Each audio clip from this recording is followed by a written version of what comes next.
Of Melbourne Museum, I'd like to welcome you here this morning.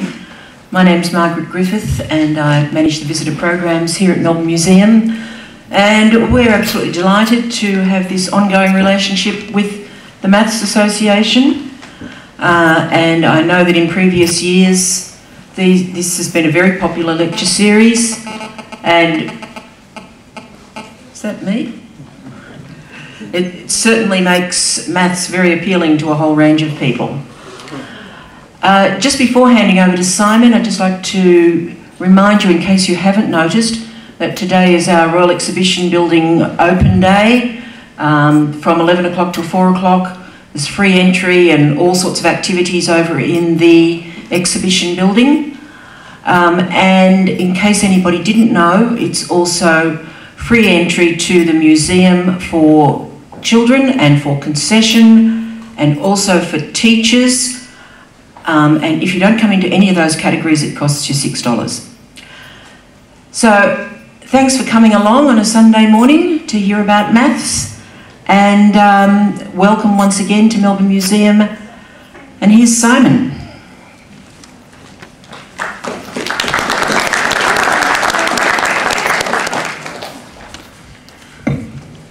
And welcome on behalf of the Mathematical Association of Victoria. My name is Simon Pryor, the Executive Officer.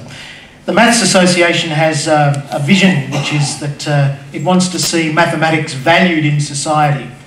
And that means, I guess, that we need to do all that we can to help people understand the richness and beauty of maths and its contribution to our culture and our society. This particular lecture has been listed as an event for the National Science Week.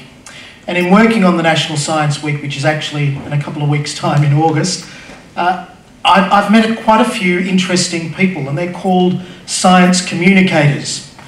And they dedicate their lives to making sure people come across scientific ideas in an accessible way. And they're promoting science in that fashion. And CSIRO and a whole range of other organisations have science communicators. And it strikes me that mathematics has sometimes struggled in that area. And I think that we're seeing the development over the last 4 years of a new phenomena, which is the mathematics communicator. And I think the two leading providers of mathematics communication, perhaps worldwide, are Dr. Marty Ross and Dr. Burkhard Polster, who've used this lecture series to communicate maths ideas. And they're taking off. The series has taken off, and it's great to see all of you here. But if you do a Google on Burkhard or Marty, you'll discover that they've actually made presentations all over the place. People are realising that communicating ideas of mathematics in an accessible way is of great value and great interest to a lot of people. So we're lucky. And one of the reasons why we're promoting the valuing of mathematics in society is because our nation, like many developed nations, needs mathematicians if it's to stay at the forefront of this society. So make sure you've got one of these to give to a bright child somewhere. Encourage them to think about a career using mathematics. But without further ado, Quasimodo's cipher, presented by a Logan Research Fellow and presenter of mathematical ideas across the globe, Dr. Burkhard Polster.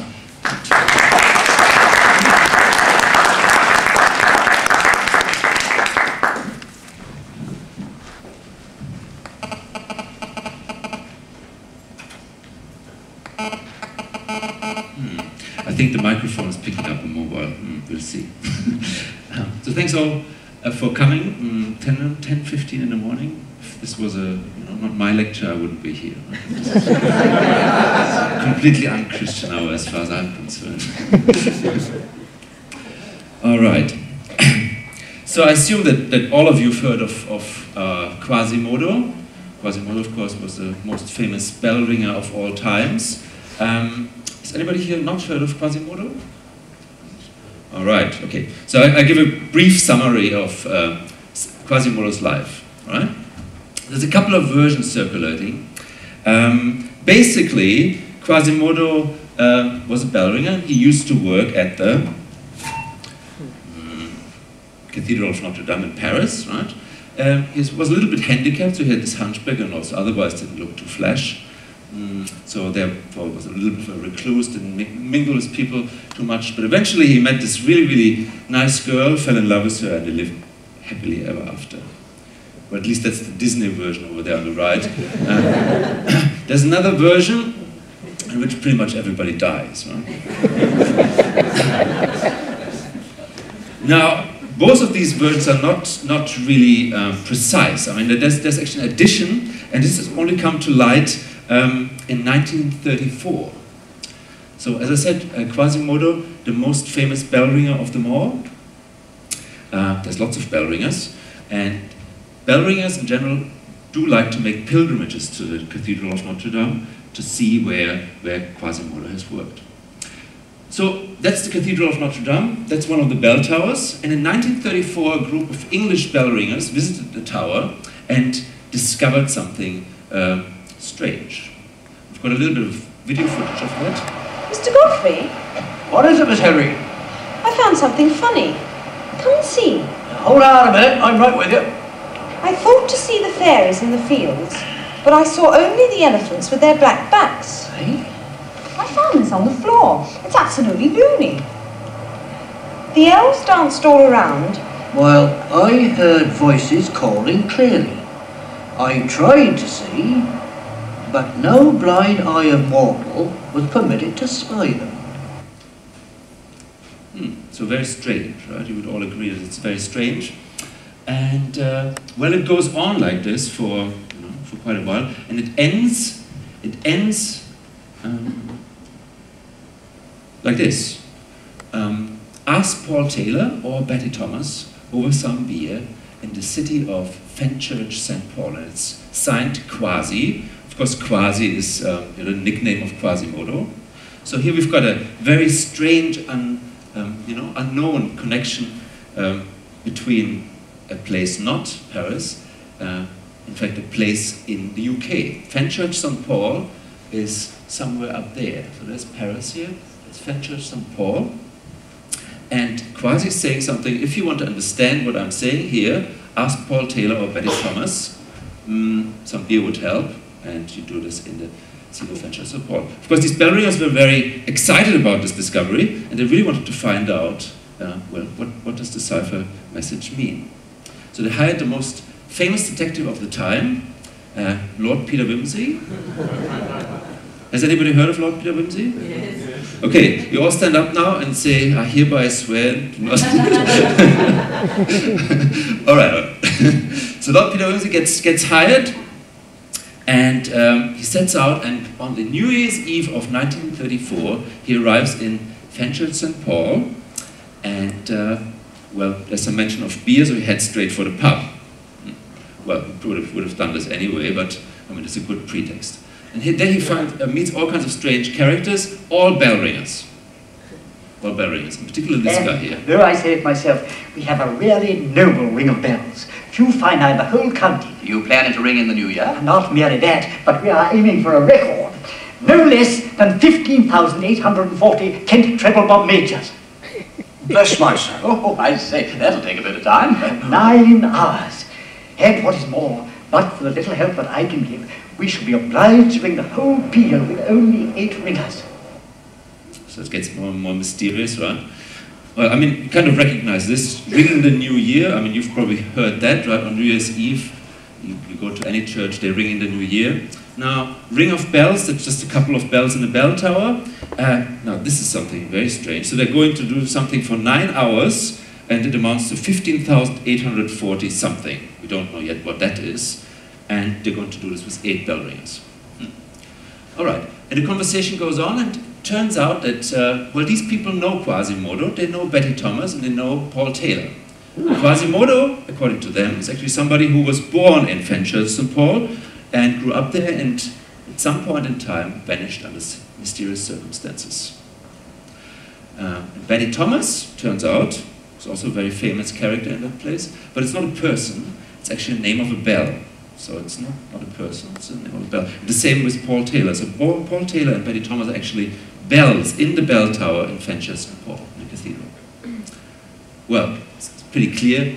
To be able to decipher this message, we really have to head up into the bell tower and ask the bells, or try to ask the bells.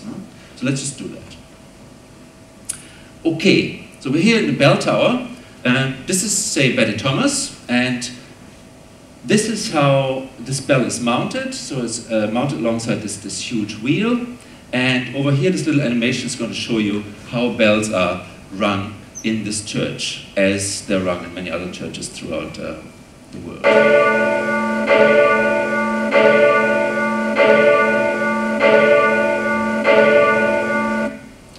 So basically, a bell starts out with the mouth all the way up, then it swings 360 degrees, gets balanced there, swings back. Every time it rotates through 360 degrees, it rings once. Okay? Rings once. Now, what you've got here is the 8 bells, and they're actually tuned in some key, right? So I'll just number them from 1 to 8. So this is the highest pitched one, 8 is the lowest pitched one, and that's what they sound like. We're supposed to ask these people, right? So Betty is there 7, and Paul is number 8.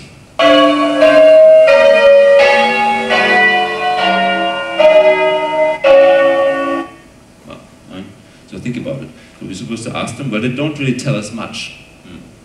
But then come up with the idea, well, they really don't speak by themselves. Whenever you hear them speak, they speak together. Right? So the bells ring together. So let's have a look at how the bells ring together. And again, we're lucky we have some video footage there of what happens on New Year's Eve in 1934. On New Year's Eve in 1934, they ring the bells. They ring their bells for 9 hours, right? And they do these 15,000 strange things. And here's the beginning of this bell ringing marathon.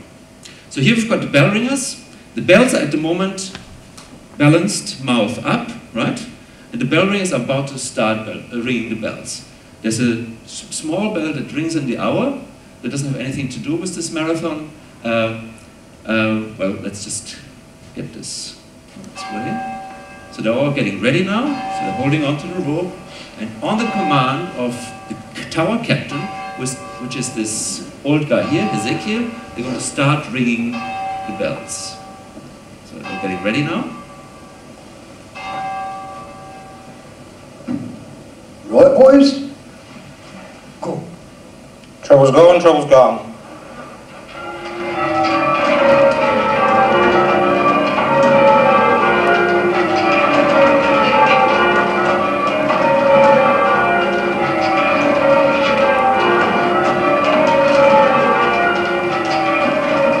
So this is going on for 9 hours. I skipped the remaining 8 hours and Okay, trouble, skip that. Somebody's getting very excited. Right. So what are these people actually doing there? What are these people actually doing there? Well, believe it or not, they're doing mathematics. And this happens in Fenchurch St. Paul, in 5,000 cathedrals in the UK, and in lots of other cathedrals throughout the English-speaking world. For example, here in Melbourne, we've got 3 cathedrals in which the bell ringers do mathematics. For one really prominent one is the one opposite Federation Square. So has anybody been married in there, for example? So, I mean, you've heard this kind of bell ringing before, right? You've heard this kind of bell ringing before? It's called ringing the changes. Ringing the changes. So, I mean, you've all heard of ringing the changes, but I just want to tell you what it actually means. What it means is that people here are doing mathematics in the bell tower.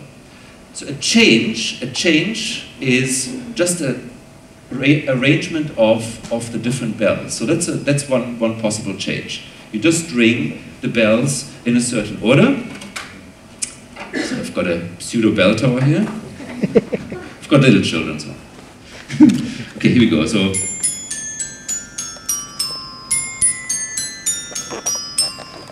here I just ring 1 to 8 in the natural order, and that is what bell ringers call rounds. So that's a very special kind of change, rounds. Then we've got another one here, just a couple of examples, and these actually happen to have names. So here we've got 4, 3, 2, 1. So basically we're going down, right, pitch, and then we're going up in pitch. And that sounds like this.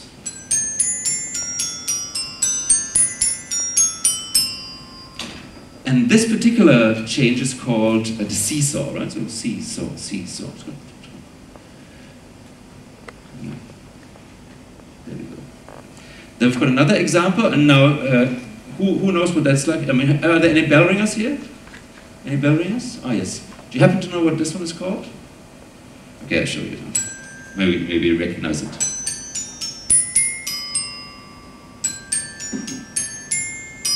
Should be pretty obvious by now. It's the very famous exploding hagdike. Don't ask me. I can see the seesaw, I can't see the exploding hagdike. I don't even know what a hagdike is. I kind of know what a hag is, what a dike is. All right. Now, what are these people doing? Actually, the clip that we just saw, what they've been doing is they've just been ringing rounds. They've just been ringing that over and over and over again. But then from a certain moment on, they're actually ringing other changes, so other arrangements of the 8 bells. Right? And they do this for 9 hours. So 9 hours. And there's actually a couple of rules that they observe. So you can't just do one change and then any arbitrary other change and another change. No, there's a couple of rules. The first rule, very important, is you always have to start with rounds. Always with rounds. Start and finish with rounds. So you start doing this rounds, then you go through all kinds of changes, and then you finish with rounds. In between those rounds changes, you can never repeat yourself. So that's one of the rules. And then another one that's a bit of a mouthful, I will just put it up. From one change to the next, no bell moves by more than one position in its order of ringing. Okay, I have to take that apart for you. So say you've just rung change, right? There's a position there's a bell in 4th position, say. Now in the next change, this bell either stays in 4th position or it moves by 1, either to 3rd position or to 5th position. That's all it can do, right? According to the rules. Or if it's in 1st position, well, it can stay in 1st position or move to 2nd position. Right? And so you can only arrange the changes in a certain order. So yep, have an example here. So if you're just ringing 4 bells, that's a possible change. So which are the possible changes that can follow this particular one? Okay, so for example, this one can follow 2, 4, 3, 1. Why? Because 4 moves by 1, 2 moves by 1, 3 stays fixed, 1 stays fixed. That's okay, right?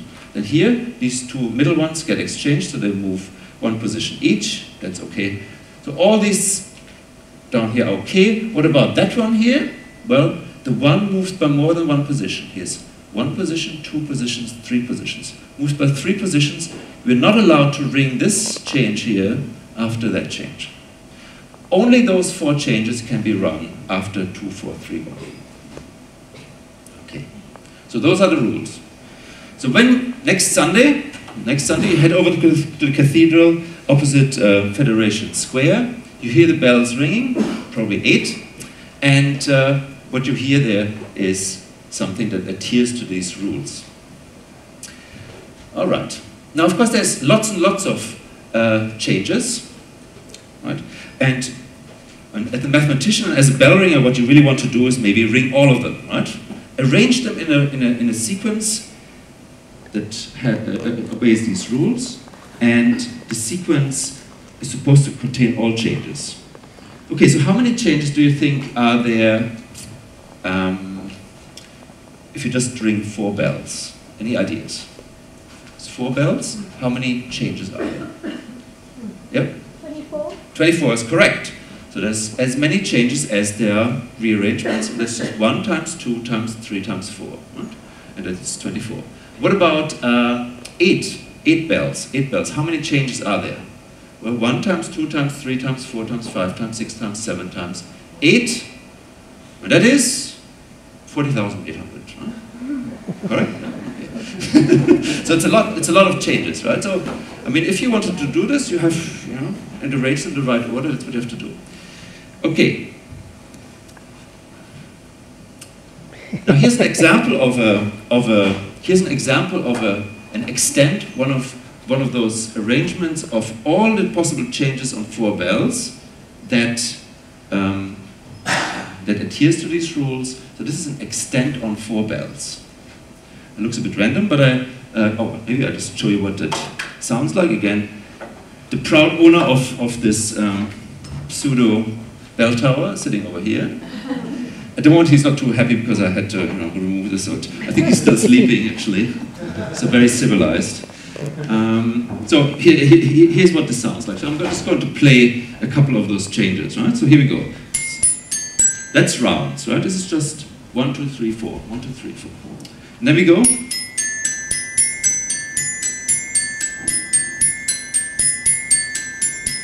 And so on, right? So it keeps on going like this. And it sounds actually a lot more regular than, this mess of numbers there. Now, this is actually a very regular kind of extent. It's called plain Bob minimus, has a nice name. And I just want to show you how this is built. So, to get from rounds, so the thing starts with rounds, ends with rounds. To get from here to there, you swap those two, and you get the next change. Okay? Then, you just leave the outer two bells the same, and you swap the middle two. And I call this kind of transition A, this kind of transition B, and now I'll just do A again to get to the next change, and I'll do B again to get to the next change, A, B, A. What comes next? B. No. What happens if you do B? If you do B, you have a 1 here, a 4 here, they stay fixed. Then 2, 3 exchanged, you get back to 1, 2, 3, 4. You go back to rounds prematurely. Right? If you do B, you get back to this, but you still have to go through all of those things. Right? So you have to do something different here. What you do is this one here. And now you repeat what you've done so far twice. Okay, and that actually gets you through all the changes, and all the rules are okay. Okay? So that's what you can do. All right. Now, usually when you go to a bell tower, there's one person in charge of every bell. Right? But you can also ring other kinds of bells. So there's like hand bells. Hand bells, usually what people do is they have one hand bell here, one hand bell there, and if they ring the changes, we only need 2 bell ringers to ring this here, because one bell ringer is in charge of 1 and 2, and the other bell ringer is in charge of 3 and 4. Now there's also, with any kind of activity, you get people who are really getting into some kind of extreme sport, right? So there's actually bell ringers who want to ring all the bells, right? Not just 2, not just 1, all the bells. Like Quasimodo was one of those people. So extreme sport bell ringers. So if you've got more objects than you've got hands, right, what do? You have to juggle them, right? Okay, so this is juggling the changes. So here I need your full attention. So I've got my very special balls here. These are real attention grabbers. I'm going to juggle these, and by the end of me juggling this, everybody here will be awake. Okay? So here we go. Listen very carefully.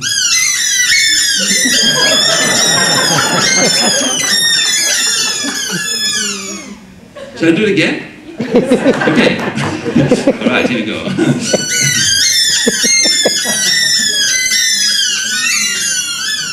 So they scream every time they leave my hand, okay? That's important. Scream every time they leave my hand. So, what you can do is you can just take a couple of those hand bells here, hand bells, and you juggle them. And if you juggle them in the right way, you're actually ringing the changes.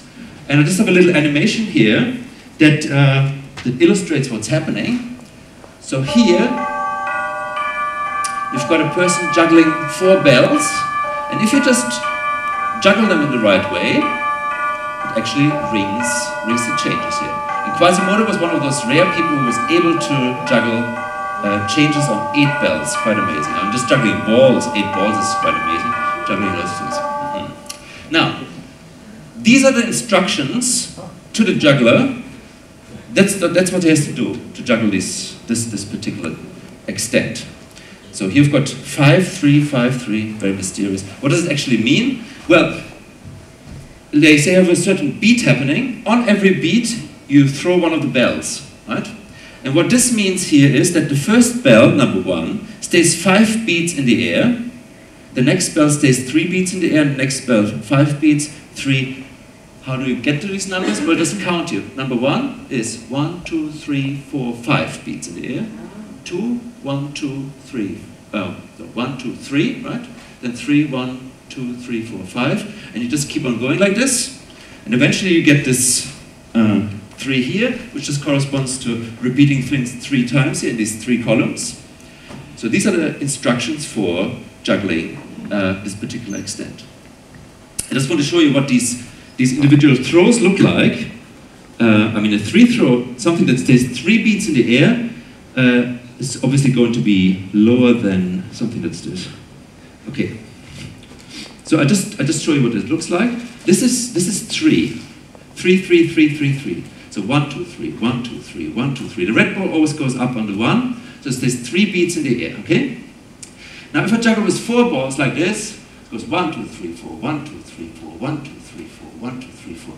Every ball here stays 4 beats in the air. If I go like this, you can clap by the way, this is 1, 2, 3, 4. Okay, so these are all 5 throws, and now when you put those, I think this summarized there is, this was amazing. So you've got 3 different kind of throws, so something like this stays 3 beats in the air, something like this stays 4 beats in the air, something like this stays 5 beats in the air. And if you put those things together in the right order, then you juggle the changes, which is pretty amazing. Bell ringer? Have you seen anybody juggling changes? Not yet. Okay, well, get ready. Okay, now this is, I've told you what these people are doing, but I haven't told you yet why they're doing it. Right? I mean, why would you ever want to do anything like this? Strange thing. What you've got here is basically a musical instrument, a bell tower, right? There's these eight bells, and they're basically exactly a musical instrument like the xylophone. So why wouldn't you want to play tunes on this musical instrument? And with juggling, you've got the bell balls, and why wouldn't you want to play tunes on this musical instrument rather than this strange thing? Well, in both cases, there's mechanical constraints that prevent you from doing this. The mechanical constraint in the case of bells is as follows. So you start like this, with the bell up, then you give it a bit of roll, and the rest is really done by the bell itself. So it's only gravity that's working here. So it swings all by itself. I mean, usually when you see the movies, the bell ringers really pull like crazy, but that's not what's necessary at all. You don't have to be Arnold Schwarzenegger to ring a 1-tone bell, not at all. You just have to kind of tip it over a bit. The rest is done by the bell itself. But what the bell then does is it swings for 2 seconds, say. Right? It's a long period of time. So if you ring something like, you know,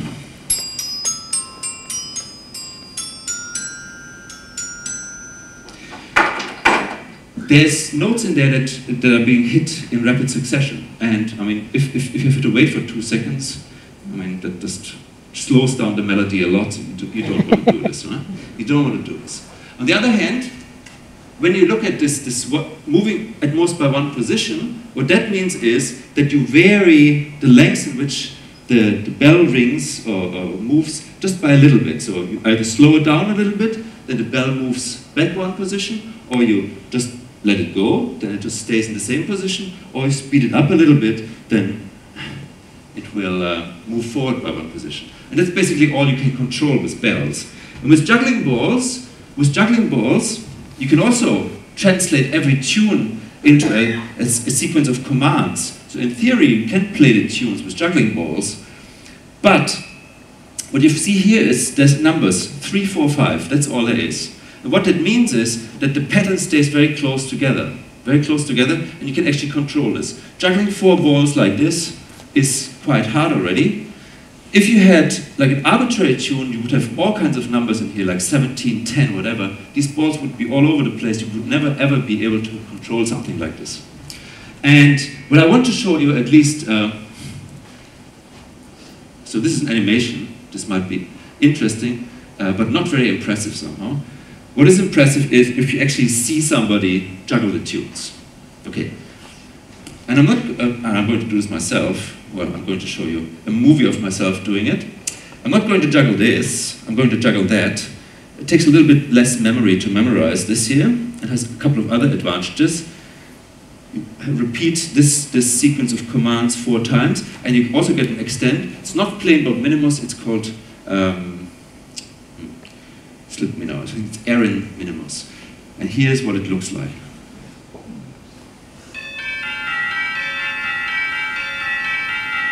So I'm concentrating here, right? And the reason why I'm showing you the movie is that, I mean, I hardly ever get this right. But in this particular instance, I did get it right.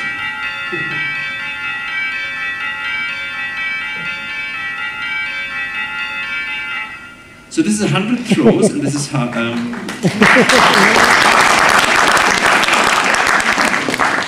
So this is 100 tosses, and it takes me half a minute to do this. That's very fast. So it's about double the speed of what chain ringers would be doing at a church tower, I think. All right. Okay, so how far did we get now? Well, we kind of know what Quasimodo is looking for. What Quasimodo is looking for. He's somehow, the cipher of his has to have something to do with some extent or the way bells are being rung in English cathedrals. And probably since it's in Fenchurch St. Paul, has to do with 8 bells, but you know, we really need to know a little bit more about this way of ringing. So I just want to show you a little mathematical miracle that has to do with extents. So if you just have one bell and you want to do the Holy Grail, the extent, you just ring like this. Actually, it goes like this. That's the whole extent. If you have 2 bells is very easy too. You just ring like this. 1, 2, 2, 1, 1, 2. That's the whole thing. Can't do any more. 3 bells also very easy. 4 bells I've shown you. What about 1,000 bells? What about 1,000 bells? I have to ask my bell ringer again. Have you ever tried 1,000 bells? Never. Now, what do you think? Can we just have a quick vote here? Who thinks it's possible? I mean, 1,000 bells means there's more changes than there are atoms in the universe. More changes than atoms in the universe, right? Now, you want to arrange all those in the sequence that, you know, follows these rules. Is that possible? Is it possible? What do you think? Okay, can we have a vote? Who thinks it's possible? Possible. Who thinks it's not possible? Okay, I think possible is majority. Majority happens to be right, and I want to show you how that works. Okay, again, I need your attention for this one. So I've brought some very special balls here. Can we have somebody who catches this one here? The front row. Ready? Ready? Okay. Can we have somebody else catch? Very good. Should have caught. So I've got all kinds of different balls. Oh, one more. This one? No, you. I want you. Okay, here we go. Okay, I've got 3 more. 3 more. I'm going to juggle them together.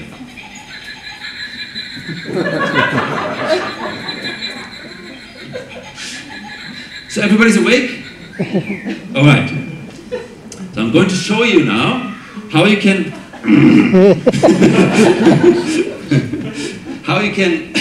actually construct this kind of extent. You go step by step.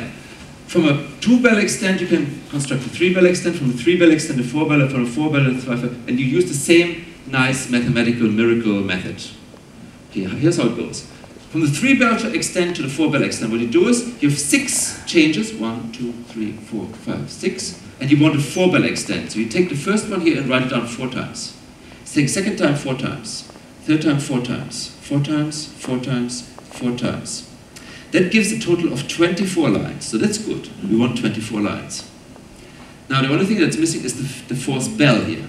And what you do is you just weave it in from right to left. So from right to left, it stays there for 2 bits.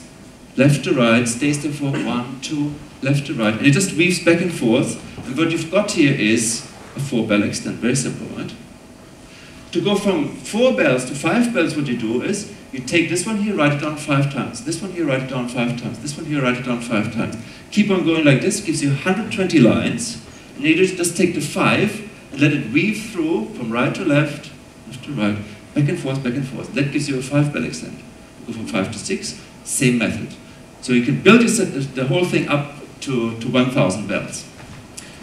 So So for any number of bells that you can give me, I can construct one of those amazing things. And in fact, not only does there exist one of those special arrangements, lots and lots, usually lots and lots.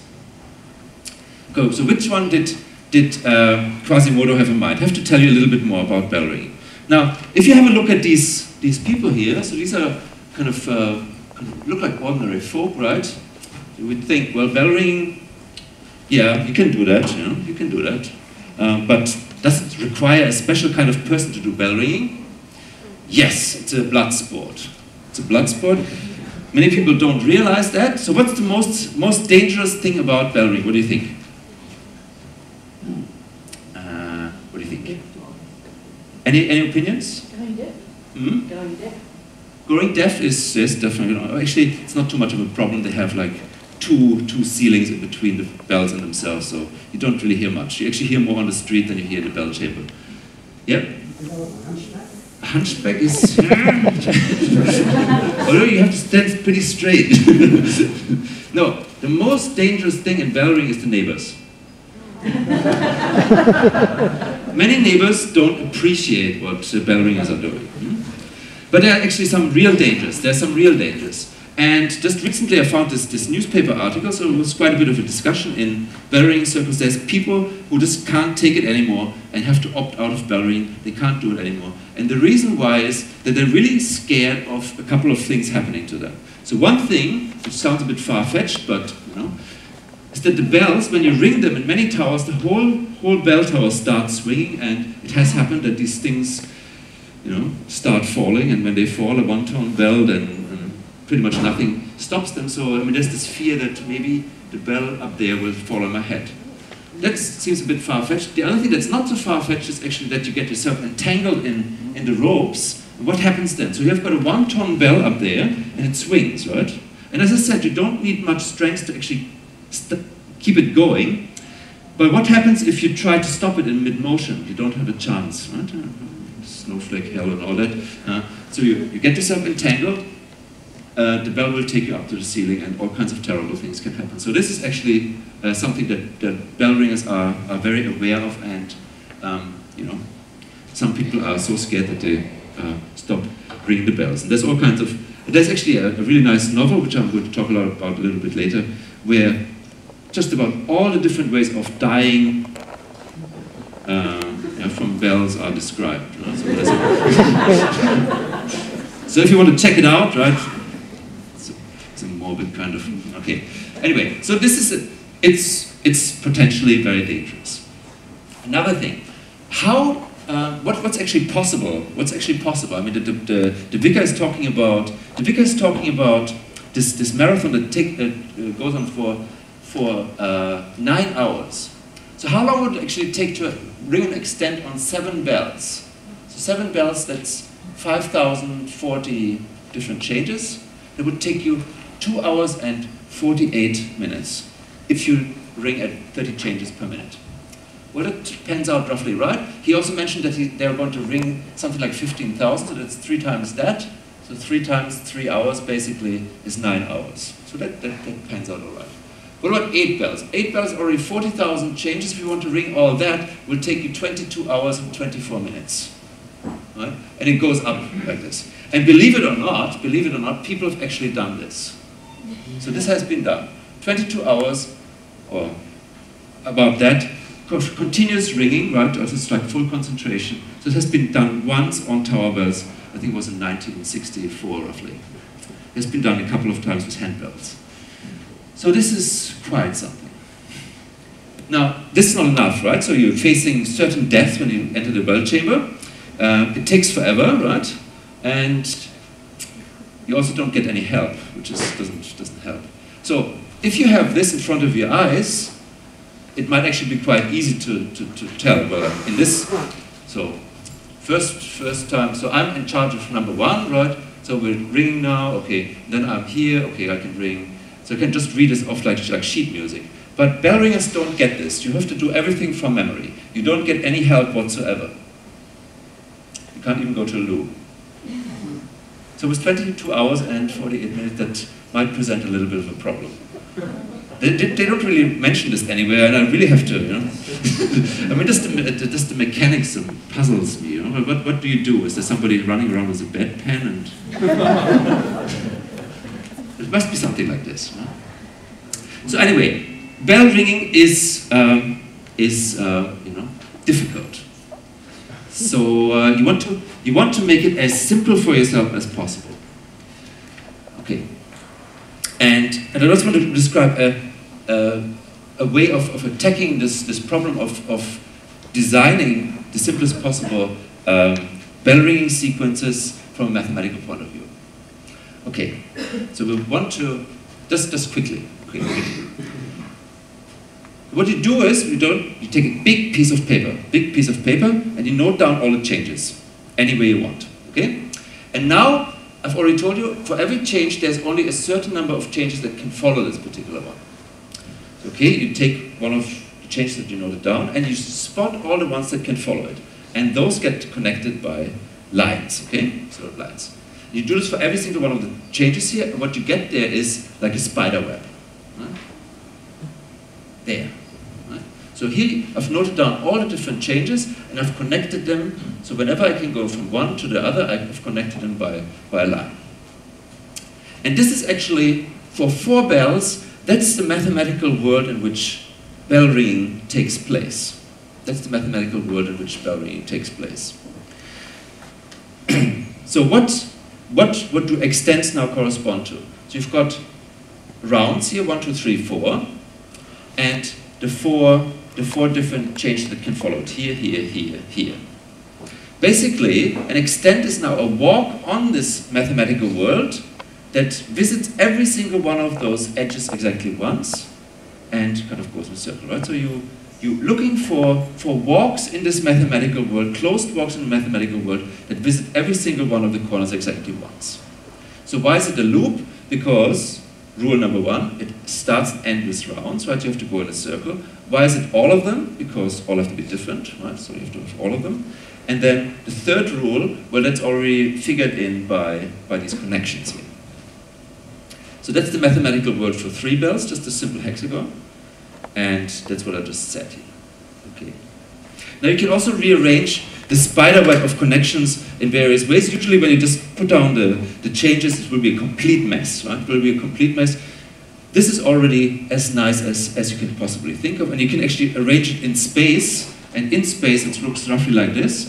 Just additional crosses here through the squares. So this is a very nice classical shape, one of the Archimedean solids.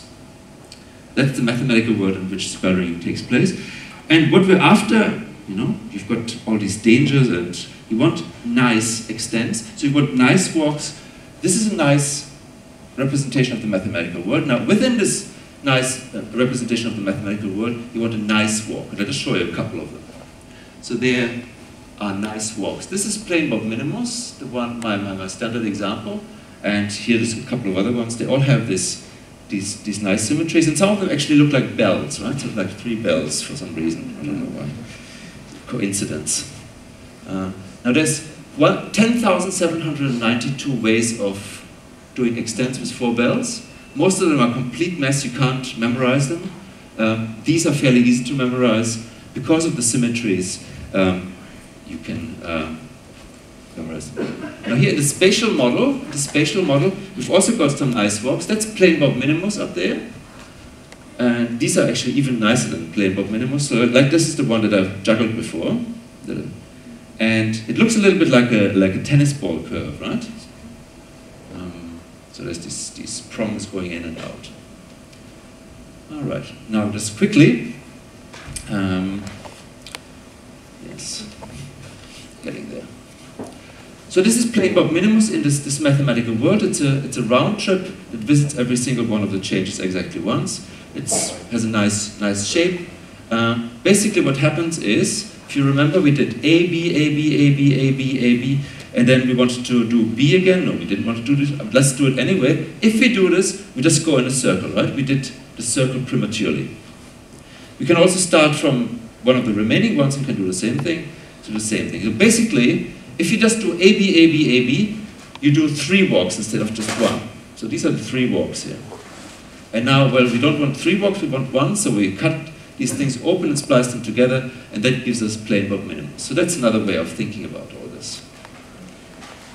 Now, plain warp not only works for 4 bells, works for all number of bells, and the 2 transitions A, B, that's are very important here, like this one in the 4-bell case, and then they kind of generalized in a pretty straightforward fashion here for all bells. And this one extra bell that we have here, this extra transition here, looks like this, also generalizes. And for higher bells, you actually need some more complicated transitions. I just want to show you the mathematical world for 5 bells and what happens there. So if you just do A, B, A, B, A, B, it also splits up into these different parts here. So you've got 120 changes. They split up into these parts, where you don't want the individual parts, you want to splice them somehow together. So you break them up and splice them together with C's and D's.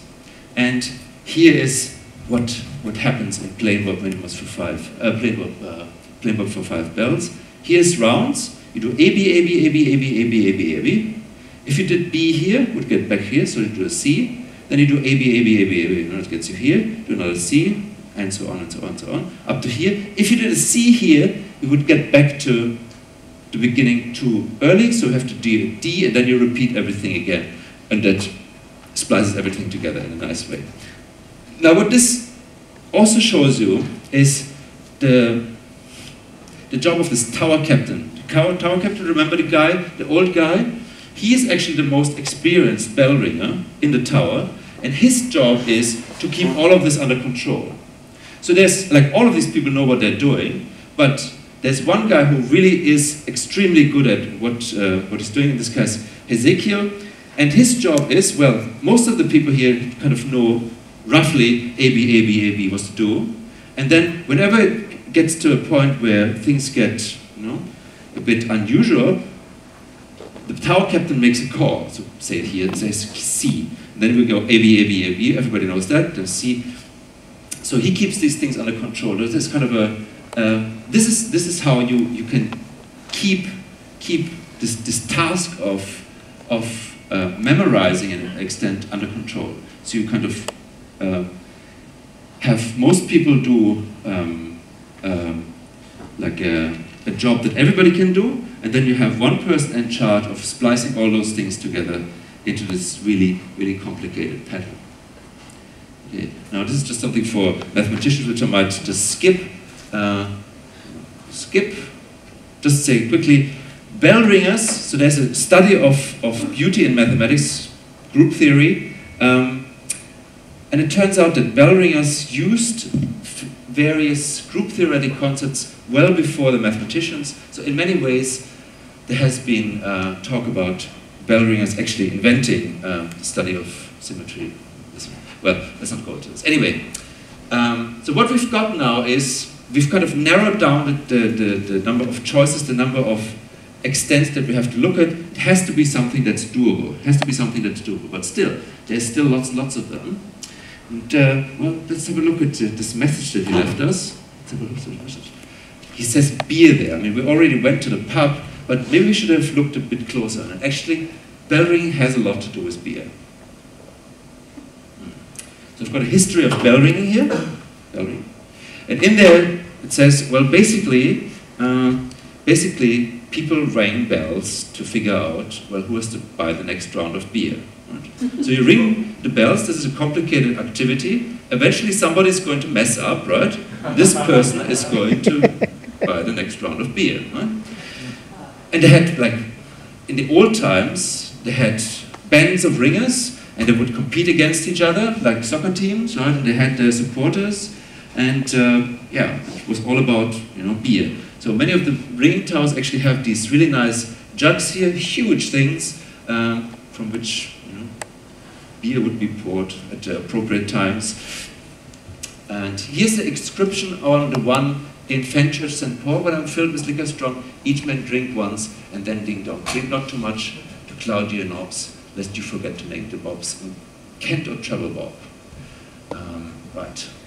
And, well, there's a little Q scribbled underneath, which may mean that Quasimodo wanted to give us a hint here. Kent, treble bob major. That's also the one that these people are ringing on New Year's Eve 9 hours. So maybe it's got something to do. And here's actually Lord Peter Wimsey, who's not been idle all this time, figuring out what to do. Let's see. If only I could make sense of all this. Dear me, you have been busy. Oh, my dear Padre, thank you so much. You've been no end helpful, I can't tell you. Are you pricking out a peal of bells? There's that wretched cipher young Hilary found. I thought to see the fairies in the fields, I see etc. now. Their letters, I thought they were figures. Oh, forgive me, I have no business to be prying. No, not a bit, Padre. It does look a bit like a peel at that. Great Scott! I wonder. Look, I laid it out in columns of 8 because I found that the numbers made a multiple of 8, but I haven't been getting any further. But if it was a peel and we followed the movement of one bell, Haven't you tried? well, no, because you've only just given me the idea. Besides, it would have taken a ringer to write it. We've absolutely no reason to suppose that Legros was a ringer. He was English. Have we any reason to suppose he was not a ringer? Absolutely none. Come on, Padre, let's try.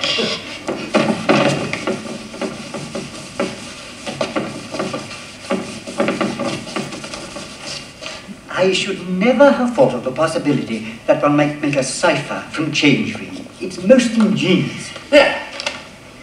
Now, when Crampton came here, he asked for Paul Taylor, because Deacon had told him that Paul Taylor or Batty Thomas knew where the emeralds were hidden. So let us ask Paul Taylor first. But the question is, what method was he using? If the method is grandsire triples, it cannot be Taylor Paul, for the tenor would be rung the whole way behind, and we should find the message running down the last column. Which it obviously isn't. And it's not likely to be grandsire major, for we never ring that method here. Well, what about Batty Thomas? Now, she starts in 6th place, doesn't she? 1, 2, 3, 4, 5, 6 is a G. To 7th. To 7th is H. To 8th. 8th, I. 8th again. L. To 7th. S. To 6th. T. To 5th. E. 4th. 4th, T. To Now, just one moment, hang on. Hilstedt. Oh, that's not very encouraging. What about Kent Treble Bob? almost certainly our best bet, Lord Peter. The tenor is the usual observation bell for that method. All right, now then, that starts in 7th place. 1, 2, 3, 4, 5, 6, 7 is an H. To 8th. To 8th is an E. Back to 7th. Uh-huh. To 6th. 6. To 5th. Just hold it there one moment. Hezit. Well, at least it's pronounceable. Dodge up into 6th again. Yes, T. Back to 5th. E. To 4th. T. To 3rd. Hold it.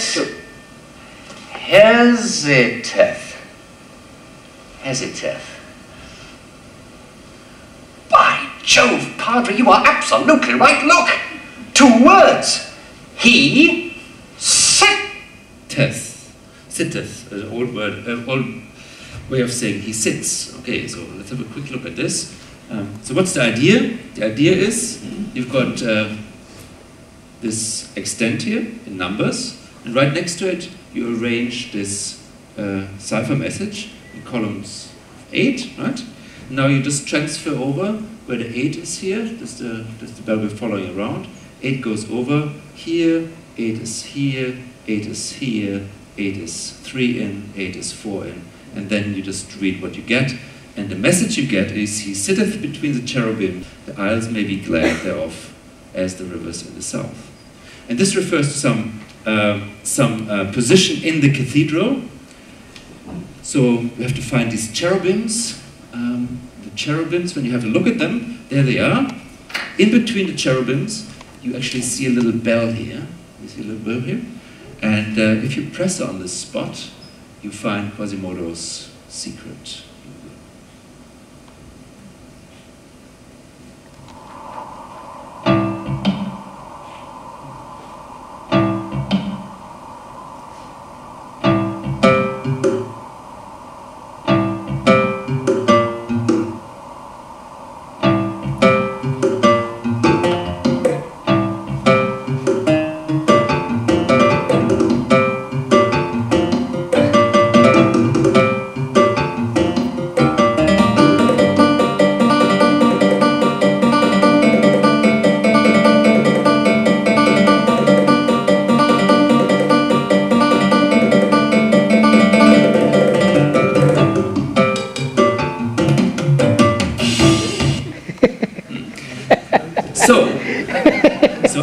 as the world champion juggling bell ringer, he actually hit the holy grail here by designing a machine that can juggle the tunes, right? You can juggle them, but you can build a machine. So you have to compromise here a little bit. You can't do that any longer. There's a bit of a disclaimer that I have to do here. So of course, all this is lies, right?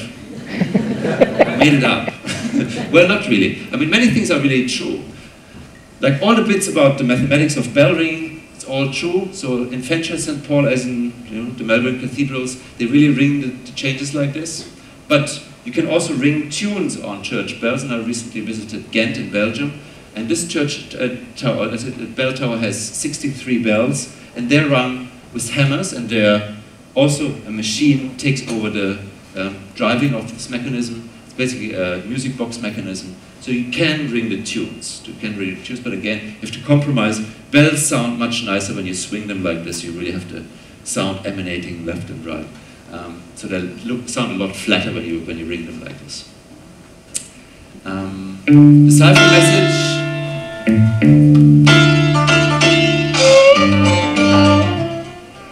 Cipher message, Lord Peter Wimsey character, that's all taken from a novel, The Nine Tailors, really recommended. That's the one where you find all the different ways of killing somebody with bells, right? So, recommended reading. Every bell ringer knows this novel. If you want to find out more about Quasimodo, there's lots of movies. The ones I really recommend are the Disney ones. They're really quite nicely done, quite ingenious. Just one more thing. Bell ringers, if you want to really give this a go. So these are the 3 cathedrals here in Melbourne where you can do this. St. Paul's, that's opposite Federation Square. And these people have a website, and they're usually very friendly people and very willing to show you the ropes, and they're always looking for recruits. So go and check it out. They're really, really nice people. So this website here has contact details for the 3 churches here in Melbourne. And I want to end with a really, really bad joke. It's the worst joke I know. It's to do with bell ringing. So there's this bell ringer, and it meets with incredibly bad accident, loses both his arms, but doesn't want to give up his hobby. So he figures out a way how to ring with his teeth, right? And then one day, two ladies meet him in the street, and one says, this young gentleman looks familiar. The other one says, yeah, his face rings a bell. Is that bad or what? Okay, thank you very much for coming, and I hope you enjoyed this, and check out Da Vinci Code in 2 weeks' time. Thank you very much.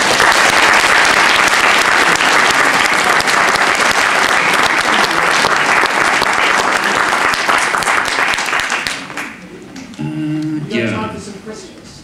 Just a little bit of time, I think. Yeah.